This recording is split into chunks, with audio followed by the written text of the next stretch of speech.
দিন ধরে বেতন টেতন হাই না কি ও চাচা কোন কে রে বাতি যে দিগুন আনে করনের কা ওনে এনে সাইর আরি রং কি এর রং সানের আনে আমি তো কোনো বুঝিয়েন না আনে তোরা বিশিলে রাখছত মনে কে বাতি যে হ কাকা আমি তো বিশলে রাখছিলাম আন্না দেখুন হুম মারিলি জনের গইটা তো আমি দেই দূরে বেড়া ইন কি কস ইন বেড়া আইনে মস্কারি করে দচ্ছি এনে তোরা এত সন্দেহ করস কাগুরে সন্ধ্যা আনে তো সন্ধ্যা আই আর ওই দিন সিভার মঞ্জে রায় করি আনে আর ঘরের সামনে তো লই গেছেন কই চালু নেন আনে না দেই না মনে হচ্ছেন কেন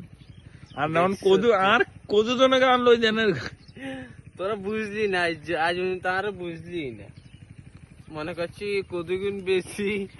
তোর চাষিলে শাড়িটাই কিনলাম ওই সামনে আইতে আছে রোজা টোজা রোজা বাজার সাজার খুললাম থাক লাগতো না আজ যাতে অনয় আজ রাত করিলে এবারে তো আর লাভ হইলো কি কাকা সমস্যা কি লাভ হইতো নয় সমস্যা লাভ হইবো বেটা তুই তুই কিছু লই যাবি বেটা কিন্তু তুই রিক্সতি বেটা কিন্তু তোর আব্বু না রিক্সে এটা তোর আব্বুর 900 বুঝে দিবি বেটা ইয়ো কাকা তাহলে আরো 30% দিতে হইব আচ্ছা নিস তাহলে ঠিক আছে উড়ে যাই